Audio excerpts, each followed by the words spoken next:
Good morning, good afternoon, good evening. Guys, Kevin sir back from Personal Tutor. Standard 11th History playlist आप लोग देख रहे हैं. Chapter है Chapter 10 Displacing Indigenous People. Topic that we are going to discuss today is mutual perception. Perception word क्या होता है? Perception word होता है एक धारणा बनाना. You go ahead and build a concept. उस concept को आप जब enact करते हो, it becomes a perception.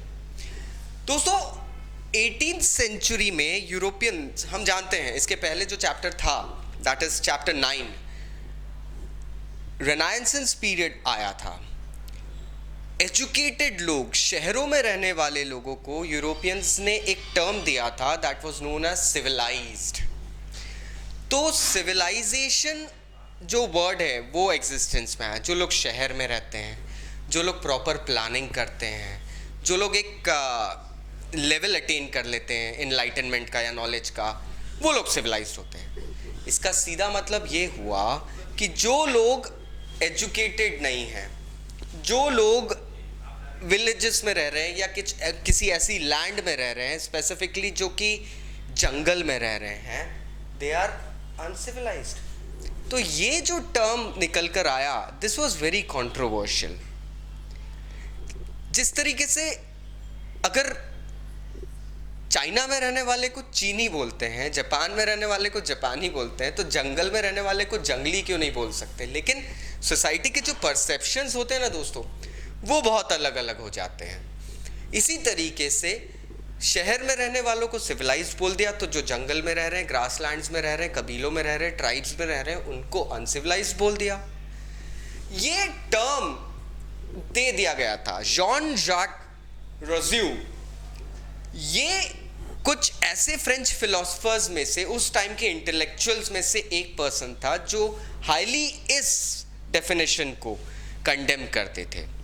They actually, these enlightened philosophers actually knew that these people who are natives, now we are talking about Native Americans, they are untouched by corruption. That's why they should be admired. क्योंकि देखो, we know corruption is an inevitable part of a society. You can't deny from it. But होता ये है कि जिस society में लोग ज़मीन को अपना नहीं समझते हैं, हवा को पूजते हैं, उतने एनिमल्स को किल करते हैं जितनी उनको भूख है. अगर ज़्यादा किल कर दिए तो दूसरे ट्राइब वालों को गिफ्ट दे देते थे. How can they be called corrupt? And even how and why were they called uncivilised? तो जो इंटेलेक्चुअल लोग थे, वो लोग इस टर्मिनोलॉजी के अगेंस्ट थे. William Wordsworth, good Lord, you must have heard about him in lot in English literature. William Wordsworth साहब ने तो एक और नया पर्सपेक्टिव दे दिया था. पोएम्स में बहुत अच्छे से एडमिरेशन दे दी थी. एक बहुत इंपॉर्टेंट चीज़ है, neither William Wordsworth nor Rousseau they had met these native people. ये मिले नहीं थे, लेकिन फिर भी इन लोगों का इंटेलेक्ट इतना था कि वो इमेजिन कर सकते थे कि जो लोग सोसाइटी का पार्ट नहीं हैं, वो सोसाइटी की किन बुरी चीज़ों से दूर होंगे. ये बहुत अच्छे से इनको समझ में आ गया था. विलियम वर्ड्सवर्थ ने बहुत अच्छे से कहा था that these people are amid wilds where fancy had small liberty to grace. amid wilds मतलब उन जंगलों में, उन बीहड़ों में कुछ लोग ऐसे भी रहते हैं जो लोग मनी को अपना एक वेल्थ नहीं समझते हैं. वो लोग प्राइड को मनी से नहीं रिलेट करते हैं. एक सिविलाइज सोसाइटी में गाइज होता ये है, usually people consider, you know, like they consider money with the pride. But ये लोग उन लोगों में से नहीं थे. इन लोगों को रिफाइंड वर्ड दिया गया था. They are refined, they are pure. So we know that many people who lived among these lands were not just considered uncivilized by all, but there were few intellectuals जो फिर भी समझते थे कि ये लोग काफ़ी ज़्यादा अच्छे लेवल से रह रहे हैं. अगर हम वॉशिंगटन अर्विंग, एक और राइटर हैं, उनकी, जो कि विलियम वर्ड्सवर्थ से काफ़ी एज में और ओहदे में भी गाइस काफ़ी लेस थे, ये मिले थे इन नेटिव लोगों से. इन्होंने क्या बोला है, let us understand. The Indians have had an opportunity of seeing in real life are quite different from those described in poetry. Taciturn they are, it is true, when in company with white men, whose goodwill they distrust and whose language they do not understand. But the white man is equally taciturn under like circumstances. When the Indians are among themselves, they are great mimics and entertain themselves excessively at the expense of the whites, who have supposed them impressed with profound respect for their grandeur and dignity. The white men are prone to treat the poor Indians as little better than animals. Guys बहुत clearly Washington Irvine कह रहे हैं कि ठीक है, मैं इन natives से मिला हूं, दे आर टैकिटन, मतलब ये लोग भी अगर जब वाइट्स से मिलते हैं तो ये लोग भी कुछ टैक्टिक्स इस्तेमाल करते हैं. They are cunning, they have a mind. लेकिन साथ ही साथ अगर मैं इंडियंस के छोड़ के, इन लिविंग इंडियंस की, नेटिव इंडियंस की बात छोड़ के मैं अगर वाइट मैन की बात करूं, तो वाइट मैन भी अपनी सोसाइटी में उतने ही टैकिटर्न रहते हैं जितने ये लोग रहते हैं. तो हर कोई सोसाइटी में उतना ही टैकिटर्न रहता है. बस फर्क इतना है कि ये लोग ना जब आपस में अपनी सोसाइटी में रहते हैं तो एक दूसरे को एंटरटेन भी करते रहते हैं. एक भाईचारा दिखता है जो आज सिविलाइज सोसाइटी में नहीं होता है. I remember discussing with a student of mine within a few days that आज की सोसाइटी में ना we don't know what our neighbour is doing, nor are we interested. So the second part is more important, nor are we interested. वो होता है इस तरीके से. The more civilized you get, the more your aspirations jump up and the more you want to go ahead and achieve things. तो वो caring about the brethren वाला factor खत्म हो चुका है. एक important बात वॉशिंगटन अर्विन ने इसमें बोली, guys, if you noticed it, white men would be treating these poor Indians as low as animals. इन लोगों को जानवरों के समान ट्रीट करेंगे. क्यों? क्योंकि ये लोग गरीब हैं, इनके पास कपड़े नहीं है, इनके पास ग्रैंडियर नहीं है, इनके पास बड़े बड़े महल नहीं है. लेकिन अगर इनके पास ये स्टेटस सिंबलाइज करने वाली मटेरियलिस्टिक चीजें नहीं है तो इनको डेफिनेटली श्योरली वाइट मैन तो गरीब ही ट्रीट करेगा, गरीब ही मानेगा. वाइट मैन ये नहीं देखेगा कि इनके इतने वर्च्यूज हैं, इनके इतने ट्रेडिशंस हैं, इनके इतने लेवल के लाइक डिमांड्स हैं और वांट्स और नीड्स हैं. वाइट मैन ये देखेगा that they usually have a lot of weaknesses in them. अब नेटिव्स के लिए प्रॉब्लम क्यों हो रही थी? अब ये नेटिव्स, हम चलिए देखते हैं कि ये नेटिव्स क्यों इतने कनिंग और टैक्टफुल थे. ये नेटिव्स इसलिए कनिंग और टैक्टफुल थे दोस्तों क्योंकि ये नेटिव्स ना कुछ चीज़ों से हैरान परेशान हो गए थे.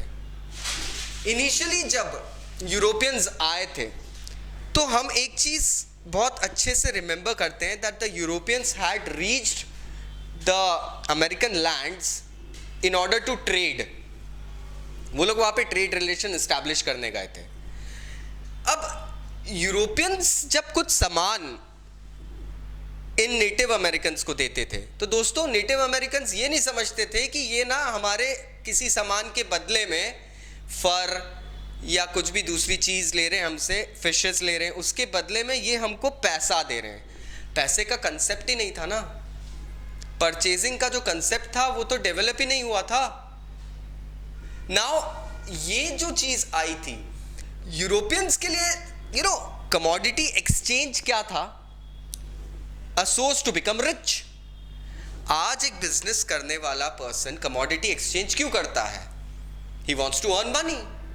यूरोपियन इस बात को समझ चुके थे. नेटिव अमेरिकन्स के लिए तो भैया चीजों का आदान प्रदान तो गिफ्ट होता था. अब ये लोग कुछ सामान देते थे, यूरोपियंस जब कुछ सामान देते थे नेटिव अमेरिकन्स को, नेटिव अमेरिकन्स अपना सामान उनको दे देते थे, दैट वाज गिफ्ट. लेकिन concept of stock market and price rise and fall in लोगों के पल्ले नहीं पड़ता था. ये कंसेप्ट तो यूरोपियंस के पास था. अब यूरोपियंस किसी साल वॉयज पे आते हैं तो बहुत कम चीज़ देके जाते हैं, किसी साल यूरोपियंस आते तो बहुत ज़्यादा अमाउंट देके जाते हैं. Now the native suddenly started feeling puzzled. उनको समझ में नहीं आने लगा कि यार ये हमारे गुड्स के एक्सचेंज में हमको कभी कभी तो बहुत कम चीजें मिल रही है, कभी कभी बहुत ज्यादा मिल रही है, ऐसा क्यों हो रहा है?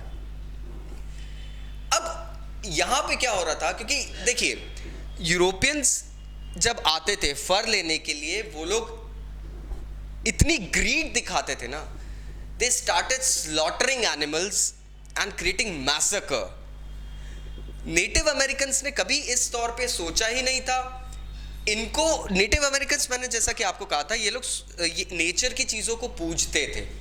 उनको डर लगने लगा कि अरे बाप रे, इतने एनिमल्स को मार रहे हैं, एक वक्त प्रकृति बदला लेगी, nature will take a revenge.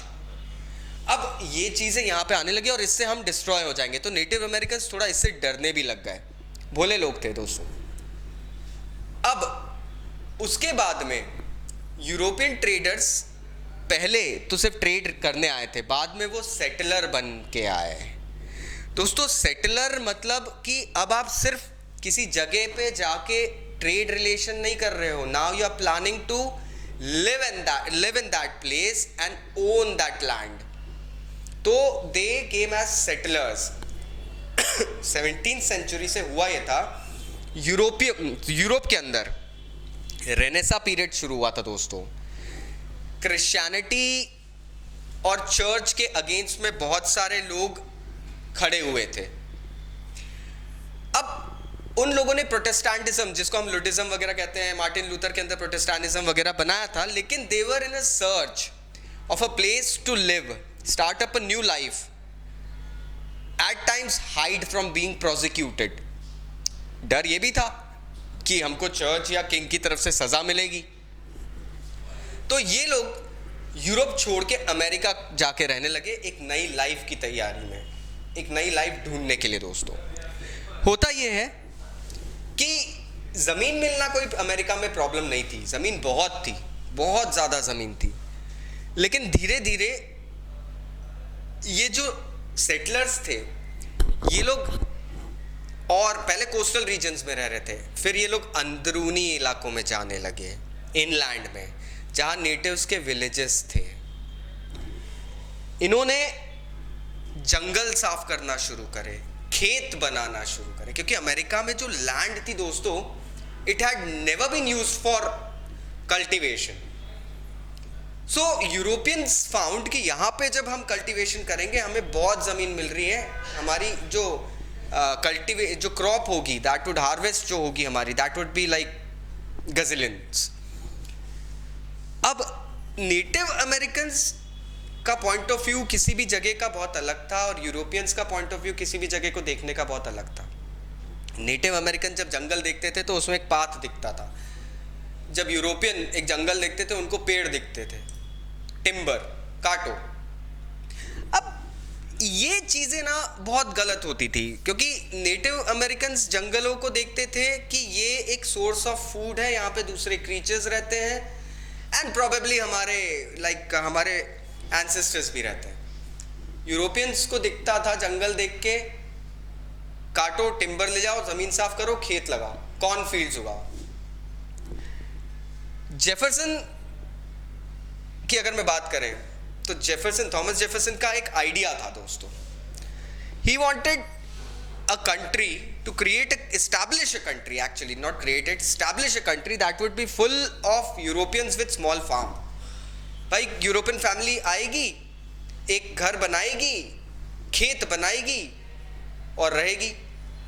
तो एक हर किसान, हर पेजेंट फैमिली के पास में उसका एक खेत रहेगा, एंड वो उस तरीके से। उसकी आइडियोलॉजी थोड़ी सी अलग थी। अब नेटिव्स जो थे वो अपनी नीड के लिए क्रॉप उगाते थे दोस्तों, हमें जरूरत है उतनी सब्जी उगा ली। उन्होंने कभी प्रॉफिट के लिए कल्टीवेशन नहीं करा था, इनको समझ में नहीं आ रहा था, और इसी कारण से जेफरसन के व्यू में ये लोग अनसिविलाइज्ड थे। ये जो वर्ड आया था ना अनसिविलाइज्ड, ये इस कारण से आया था कि भैया ये लोग समझ नहीं पाते हैं प्रॉफिट मार्किंग क्या होता है। So now you got the crux कि ये अनसिविलाइज्ड वर्ड इनको क्यों थोपा गया था, इनके ऊपर एक स्टिकर चिपका दिया गया था कि ये तो अनसिविलाइज्ड लोग हैं। अगेन अगर हम एक चीज देखें तो जो कंट्रीज आज कनाडा और यूनाइटेड स्टेट्स के नाम से फेमस है, ये कंट्रीज दोस्तों 18th सेंचुरी के एंड में ही एग्जिस्टेंस में आई हैं। इसके पहले ये कंट्रीज एग्जिस्ट नहीं करती थी। हम ancient countries like Germany, France, India, England, इनकी बात करें तो दोस्तों चाइना, ये सब कंट्रीज पहले से थी।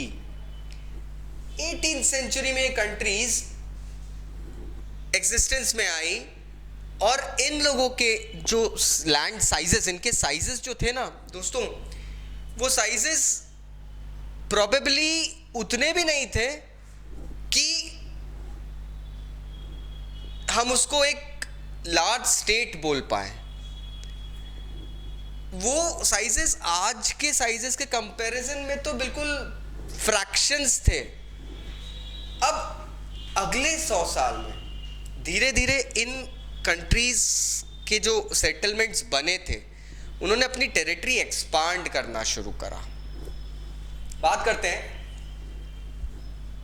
बहुत सारे आज के एरिया तो यूएसए ने खरीदे हैं दोस्तों, अलग अलग लैंड्स देके, अलग अलग प्राइस देके खरीदा है। Alaska is a land purchase from Russia. आज ठीक है, बेरिंग स्ट्रेट अलग हो चुका है, रशिया मतलब एशिया और अमेरिका को अलग करता है, नॉर्थ अमेरिका, बट एक टाइम पे वो सही जुड़ा हुआ था, लैंड ब्रिज था जिससे सेटलर्स अमेरिका में सेटल हुए थे। बहुत रीसेंट एग्जाम्पल है, अलास्का को खरीदा गया था रशिया से। यूनाइटेड स्टेट्स ऑफ अमेरिका ने बहुत सारी लैंड खरीदी है।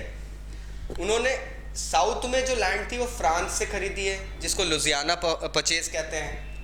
रशिया से एज आई सेड अलास्का खरीदा है, और ये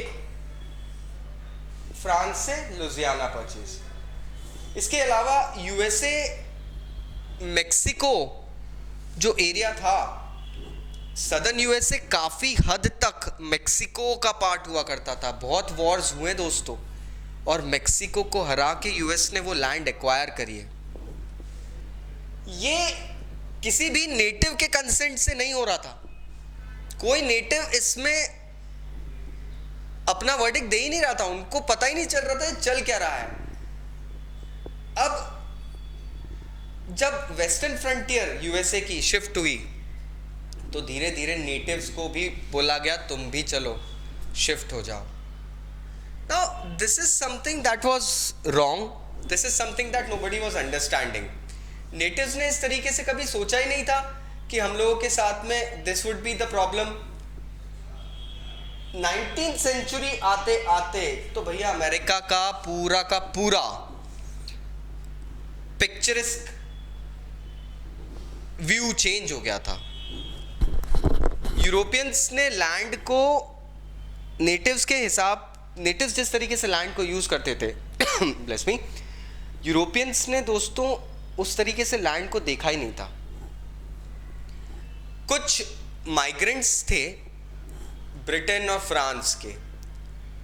ये लोग, लेट्स अंडरस्टैंड कि ये लोग थे कौन। देखिए, ब्रिटेन और फ्रांस में यूजुअली होता तो ये था कि छोटे बेटे को पापा की प्रॉपर्टी में से उतना या कुछ भी नहीं मिलता था।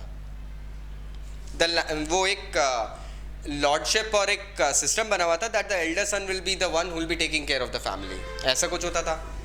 तो ये बच्चे अपने घर बार छोड़ के आके अमेरिका में बसने लगे, क्योंकि उनको ये पता चलने लगा कि हमारी खुद की ज़मीन हम बना सकते हैं। धीरे धीरे जर्मनी, स्वीडन, इटली, यहाँ पे मैं बताता हूँ आपको, फ्यूडलिज्म जब आया था तो वहाँ पे बड़े लैंड ओनर्स बन गए थे। छोटे छोटे लैंड्स को उन्होंने एक्वायर कर लिया था, लैंडलेस फार्मर्स रह गए थे। वो लैंडलेस खेती हर किसान जिसको कहते हैं, जिनकी अब नहीं है, उनके पास ज़मीन नहीं है, वो अब लोग आके यहाँ पे आने लगे कि भैया हमारे खुद के फार्म्स होंगे। पोलैंड से कुछ लोग थे जो प्रायरी ग्रासलैंड्स में वर्क करने आके रहने लगे। क्यों? क्योंकि प्रायरीज उनको बिल्कुल पोलैंड जैसी पोलिश लैंडस्केप वगैरह दिखाती थी। लोग ये समझ रहे थे, सबसे बड़ी बात है कि they could by large properties at a very low price. That was something that was big. And लोगों ने जंगल क्लियर करे so that they could cultivate crops. Rice, cotton, जो यूरोप में नहीं उगाया जा सकता था वो यहाँ पे अब उगाया जाने लगा। और यहाँ पे मतलब यहाँ पे उगा के वहाँ प्रॉफिट में बेचा जाने लगा, तो वो यहाँ पे उगाया जाने लगा। और बड़े बड़े फार्म्स को जानवरों से बचाने के लिए दोस्तों, वुल्व्स या माउंटेन लायंस, इनसे बचाने के लिए इन लोगों ने उनको हंट करना शुरू करा। इनफैक्ट अगर बात करें कि जब वुल्व्स या माउंटेन लायंस को अमेरिका में यूरोपियन सेटलर्स ने हंट करना शुरू करा था, ऐसी नौबत आ गई थी that these animals were going to be extinct, ख़त्म ही होने वाले थे। ये लोग अमेरिकन लैंड में, नॉर्थ अमेरिका में मिलते हैं, इनकी प्रजाति ख़त्म होने वाली थी दोस्तों। थैंक गॉड 1873 में बार्ब्ड वायर, कटीले तार इन्वेंट हो गए, नहीं तो वो ख़त्म ही कर दिए जाते ना। एक और वाकया चल रहा था, क्लाइमेट अगर हम देखें तो इन एरिया का दोस्तों, यूरोपियंस के लिए ये क्लाइमेट बहुत अच्छा था, क्योंकि नॉर्थ अमेरिका का जो सदर्न रीजन भी था ना, वो बहुत अच्छा था, और साउथ अमेरिका का जो भी रीजन था वो यूरोपियंस के लिए काम करने लायक था नहीं। अगर आप नॉर्थ अमेरिका देखें तो it looks so pleasant out there. South America में इट वाज वेरी हॉट, और साउथ अमेरिकन कॉलोनीज जो थी उनको ये पता चलता है कि वहाँ पे जितने भी वर्कर्स वगैरह को लेके जा रहे हैं, प्लांटेशन वर्कर्स को ले गए थे, और उनको पता था कि जिन नेटिव्स को भी हमने वहाँ पे रखा, मतलब काम करने के लिए रखने की शुरुआत करी थी, वो भी मर गए थे। प्लांटेशन ओनर्स फिर अफ्रीका से ले गए अपने स्लेव्स को, अफ्रीका से जो लोग थे उनको ले गए स्लेव्स, एज ए स्लेव्स काम कराने के लिए। नॉर्थ अमेरिका की बात हो रही है, क्योंकि साउथ अमेरिका वाले लोग बहुत गर्म एरिया में रहने वाले थे, नेटिव्स। उनको आप ठंडे एरियाज में लेके जाओगे काम कराने, जाहिर सी बात है तबीयतें खराब होगी। तो अफ्रीकन्स को वो लोग लेके गए, स्लेव्स को ज़बरदस्ती वहाँ पे काम कराने के लिए। अब बहुत सारे प्रोटेस्ट वगैरह तब हुए थे, एंटी बैन मतलब एंटी स्लेवरी बैन्स वगैरह लगाए गए थे, बट फिर भी जो स्लेवरी बैन होने के बाद भी ना, जो अफ्रीकन अमेरिका में रह गए थे दोस्तों, उनको और उनके बच्चों को और पुश्तों को भी एज ए स्लेव ही देखा गया। नॉर्दर्न स्टेट्स की बात करें अगर हम, यूनाइटेड स्टेट्स ऑफ अमेरिका की, तो वहां पे इकोनॉमी प्लांटेशन पे नहीं टिकी थी दोस्तों, वहां पे स्लेवरी के ऊपर टिकी थी। वहां पे काफी ज्यादा इस इनह्यूमन प्रैक्टिस को कंडेम करने के लिए रिफॉर्म्स लाने की कोशिश की जाने लगी थी। 1861 से लेके 1865 तक कुछ वॉर चले थे स्टेट्स के बीच में। कुछ स्टेट्स चाहते थे कि नहीं, हम तो स्लेवरी को कंटिन्यू रखेंगे, कुछ स्टेट चाहते थे इसका एबॉलिशन कर दो, और एबॉलिशन करने वाले फाइनली जीते हैं। स्लेवरी एबॉलिश हो गई, लेकिन सिविल लिबर्टीज जैसे राइट्स जो होते हैं ना दोस्तों, वो ब्लैक अमेरिकन्स को 20th सेंचुरी तक नहीं मिले थे। मतलब यार 1900s तक ब्लैक अमेरिकन्स को अपने सिविल राइट्स के लिए लड़ना ही पड़ा था, right to vote and all the things, वो नहीं मिला था। इसके बाद में सेग्रीगेशन भी हुआ। सेग्रीगेशन जैसे कि वाइट एंड नॉन वाइट्स का जो चलता था, वो भी एंड होना काफ़ी टाइम बाद हुआ। 19th सेंचुरी में सब हुआ दोस्तों, नहीं तो एक बस में ट्रैवल नहीं कर सकते थे आप, एक ट्राम में, एक ट्रेन में ट्रैवल नहीं कर सकते थे, ऐसे सारे सेग्रीगेशंस होते थे। कनेडियन गवर्नमेंट को एक प्रॉब्लम था जो बहुत लंबे टाइम तक सॉल्व नहीं हो पा रहा था। प्रॉब्लम ये था कि कनाडा का वॉर ब्रिटेन के साथ में चल रहा था। कनाडा जीत लिया गया था ब्रिटेन ने। क्यों? क्योंकि ब्रिटेन का वॉर जब फ्रांस के साथ हुआ था, प्रीवियस चैप्टर में हमने पढ़ा है और इसके पहले ही पढ़ा है, ब्रिटेन का वॉर फ्रांस के साथ चल रहा था। ब्रिटेन ने फ्रेंच कॉलोनीज अटैक करना शुरू करी थी। Canada was a French colony. Britain ने कनाडा, इसलिए आज भी कनाडा में लैंग्वेज फ्रेंच चलती है, ऑफिशियल लैंग्वेज भी है। अब ब्रिटेन ने सडनली कनाडा जीत लिया, लेकिन वहाँ जो फ्रेंच सेटलर्स थे ना, उन्होंने एक ऑटोनॉमी मांगी थी कि हमें भी थोड़े से राइट्स दिए जाने चाहिए, क्योंकि हम लोग यहाँ पे पहले से आके रह रहे हैं। अब एक्चुअली बाद में ये हुआ कि 1867 में ये इशू सॉल्व हुआ। अब आप देखिए 1763 में ब्रिटेन ने कनाडा जीत लिया। 100 साल बाद एक डिसीजन लिया गया कि अब कनाडा को हम कन्फेडरेशन ऑफ ऑटोनॉमस स्टेट्स बोलेंगे। आज भी अगर आप कनाडा जाते हैं दोस्तों, तो आपको वहाँ पे हर स्टेट का एक स्पेसिफिक, कनाडा, अमेरिका, यहाँ पे हर स्टेट के स्पेसिफिक जो एंथम्स है वो होते हैं, स्पेसिफिक उनका एक कॉन्स्टिट्यूशन होता है, स्पेसिफिक फ्लैग होता है। सो अक्सर अगर हम देखें मायामी में जो रूल है वो हो सकता है आपको फ्लोरिडा में नहीं मिलेगा, या आपको इलिनॉय में नहीं मिलेगा, मिलवॉकी में नहीं मिलेगा। चीज़ें बहुत अलग अलग रहती हैं। सो लोगों ने किस तरीके से सेटलमेंट शुरू करे, आशा करता हूँ आपको टॉपिक समझ में आया होगा। फिर भी अगर कोई डाउट्स है तो नीचे कमेंट बॉक्स में कमेंट ज़रूर करना। Thank you very much, take care, bye bye.